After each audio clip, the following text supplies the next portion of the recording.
Bitiruvchilar uchun muhim palla boshlandi. Maktabni tamomlab, mustaqil hayot sari qadam qo'yayotgan yoshlar kelajak kasbini tanlash arafasida turibdilar.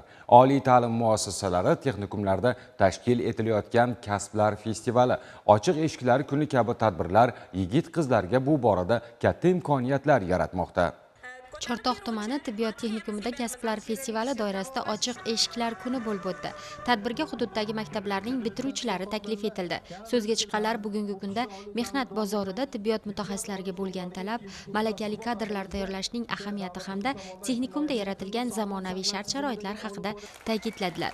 Shundan so'ng yoshlar uchun maxsus taqdimotlar o'tildi. Ular o'quv xonalari, laboratoriyalar, amaliy mashg'ulotlar bilan yaqindan tanishdilar. Tajribali ustozlar hamda talabalar tomonidan birinchi tibbiy yordam ko'rsatish, qon bosimini o'lchash, massaj, inyeksiya qilish kabi jarayonlar namoyish etildi.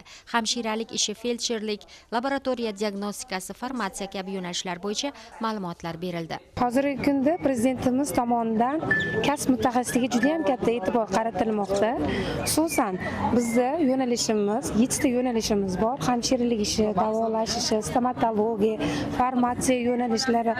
Hozirgi kunda funksional diagnostika va brigada hamshirasi yo'nalishlari mavjud. Bizda dual ta'lim ham mavjud. Xususan o'zimizda tibbiyot texnikumimiz qoshida ochilgan xo'jalik hisobidagi diagnostika markazimiz bor.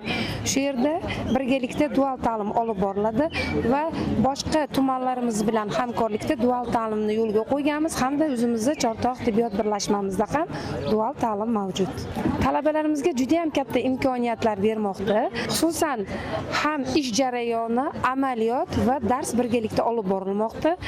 Texnikumimizda talabalarimiz 3 yil muddatda o'qishadi. Yotoqxonamiz 200 o'rinlikka ega, barcha qulay sharoitlarga ega. Amaliyot xonalarimiz yangi zamonaviy tibbiyot asboblari bilan jihozlangan.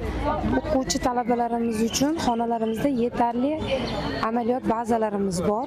Hozirgi kunda biz Koreya davlatining Tegu universiteti bilan hamkorlik olib bormoqdamiz. Buning natijasida 1 yil bizda texnikumimizda o'qishadi, 2 yil Tegu universitetida o'qishadi.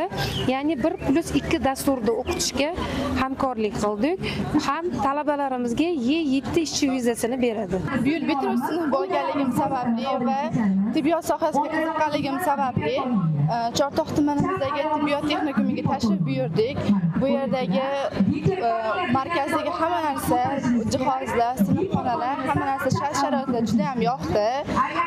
Yanada tibbiyotga bo'lgan qiziqishim oshdi. Shu sohada o'zim yetuk hamshira bo'lishni xohladim. Bu yerdagi sharoitlarni ko'rib, shu sohaga qiziqdim. Muhabbatim oshdi yana ham. O'qitish uslubi zamonaviy, yotoqxonasi, dars o'tish jarayoni amaliy ham nazariy, hammasini ko'rdik. Menga juda yoqdi. Ishtirokchilar qabul jarayonlari, grant va kontrakt asosida o'qish, amaliyot o'tash imkoniyatlari hamda bitiruvdan keyin ish bilan ta'minlash yuzasidan o'zlarini qiziqtirgan savollarga javob oldilar. Mazkur tadbir yoshlarni tibbiyot sohasiga bo'lgan qiziqishlarini yanada mustahkamladi. Asosiysi to'g'ri kasb tanlash, imkoniyat va qiziqishlarni xolis baholash orqali har bir yosh jamiyatda o'z o'rniga ega bo'ladi. Bu esa ertangi kun egalarini kelajakda yetuk mutaxassis bo'lib yetishiga poydevor yaratadi.